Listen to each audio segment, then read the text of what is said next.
Читалището в Градица днес отбелязва 105 годишния си юбилей. Време и много, и малко.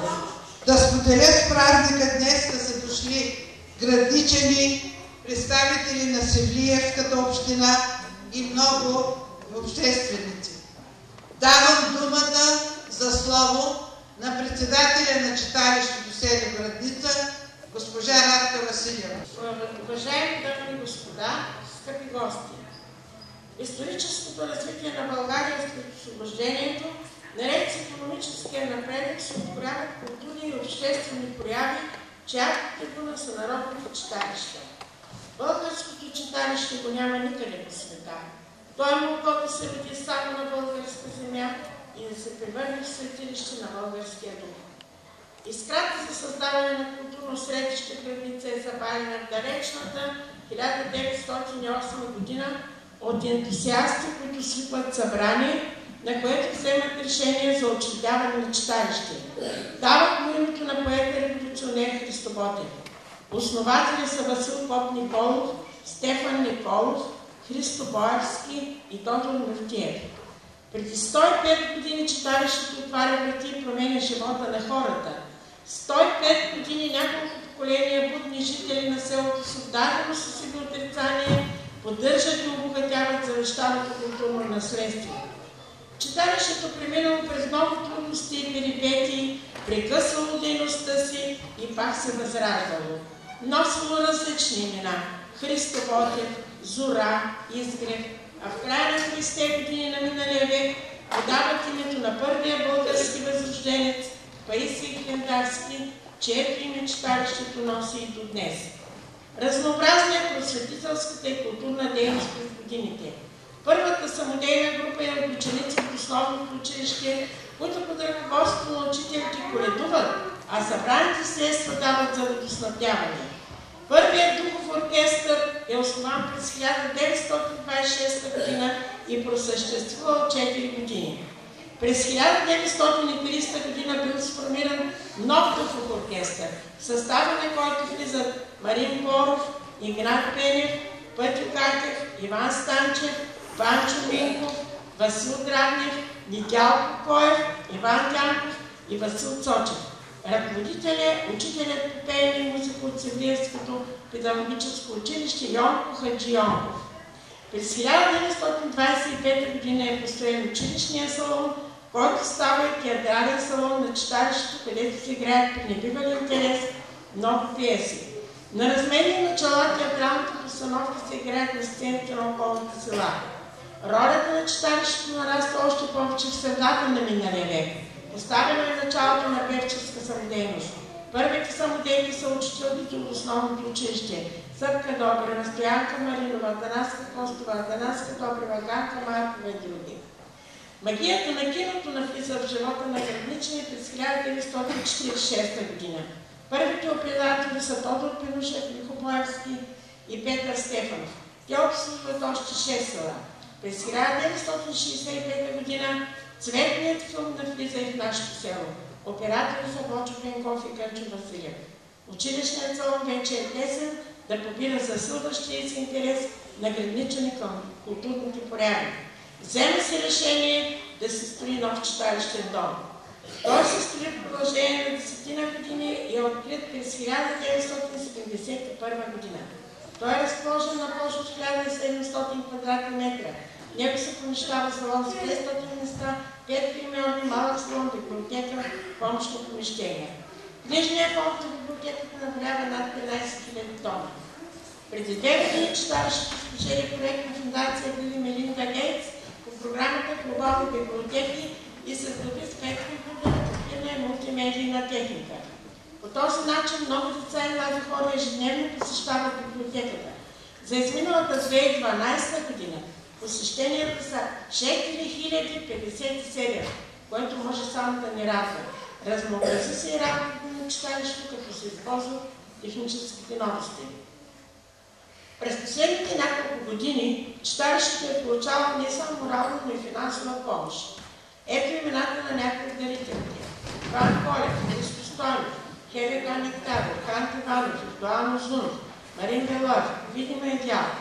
За осъществяването на днешния празник получихме финансова помощ от Идеал Стандарт Видома в размер на 500 лева и особено ми е приятно да съобщя, че лични средства дариха внуците на основателя на читалището Марин Петков и Веселин Василев, както и правнука на основателя Светозар Веселинов. След промените, които настъпиха през 1989 г., рязко намаляха средствата за книги и такива почти не се купуваха. От 2 години насам много градничани дариха книги от личните си библиотеки. Искаме да благодарим на Недялко Христов, Елка Заякова, Мария Стонева, Васи Тодорова, Иван Боевски, Радослав Царов, Васил Табаков, Цон Коларев и други. Най-богата и разнообразна е била дейността на читалището през 70-те и 80-те години на миналия век. По това време изнасят концерти смесен хор за школувано пение с 80 самодейци, женска фолклорна група, младежки и детски танцови състави, естрадно-сатиричен състав, школа по тамбура и акордеон, състав за художествено слово, фотоклуб, детска фолклорна група, оркестър за музика, естраден оркестър и други. Ако направим равносметка, ще видим, че за тези 105 години са функционирали много състави с десетки самодейци и ръководители. Тук в продължение на повече от век са се ковали характери, които селото е дало на България учени, професори, преподаватели, медици, писатели, които са оставили трайни следа в националната ни история. Дълъг и неизброим списъка на лицата, които са спомогнали за опита на читалището. С огромно уважение към председателите на читалището през тези години. Дейността на читалището би била немислима и без всеотдайния труд на самодейците. Много са техните имена. Не бихме могли да ги изброим. Имената ми се знаят от всички, но от тази трибуна аз искам от сърце да им благодаря, че са отделили от времето си и са оставили част от сърцата си в песента, в танца, в стиха. Бъдете живи и здрави и не позволявайте да угасне огънят вътре в вас. Всеизвестно е, че с духовната си култура българинът е влязъл в голямото европейско семейство. Убедени сме, че огънят на народното читалище ще топли човешките сърца през вековете. Народът мъдро го е казал: не се гаси той, що не гасне. Днес, въпреки трудностите, екипът на читалището прави всичко възможно да се запасят и предадат посланията на основателите към бъдните поколения. Знание, мъдрост и родолюбие. Всеобщи са вярват и убеждението днес да напред, че читалището и неговите радетели ще разпръскат светлината на знанието и творчеството, ще допринасят за разнообразяване на живота на градничани. 105 години читалището е огнище на родолюбие. Днес на този празник ние трябва да направим дълбок поклон към тези, които са поставили началото. Благодарим и на всичко ние, които през тези 102 години са давали огън и всичко от себе си, за да има тази уникална, единствена в Европа и света институция, каквато е читалището. Тези 105 години пазят спомена за духовния пулс на селото ни. Те са завет за съхраняване на водителската роля на читалището и за напред, включително и в света на информационните технологии. Читалището и за бъдеще ще служи на градничани за съхраняване на българската идентичност. За новия ред на народно читалище Паисий Хилендарски благодарим ти огнище на нашите вдъхновения. Бъди, гори и пребъди през вековете.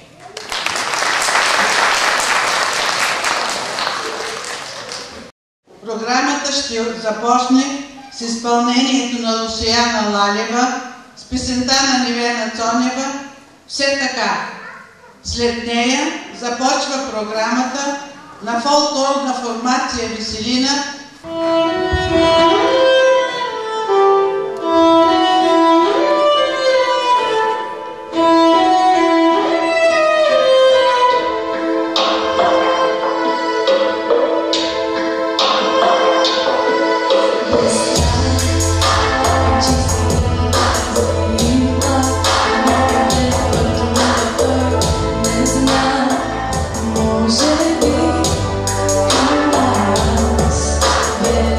Now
господа, пред вас е фолклорна формация Веселина при Народно читалище Развитие 1870 с художествен ръководител Веско Самуилов.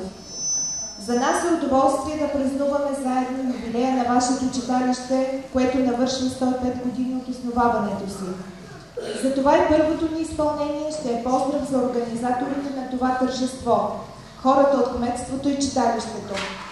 За тях е една песен от репертуара на легендарния народен певец Борис Машалов от град Севлиево, на който през следващата година се навършват 100 години от рождението му.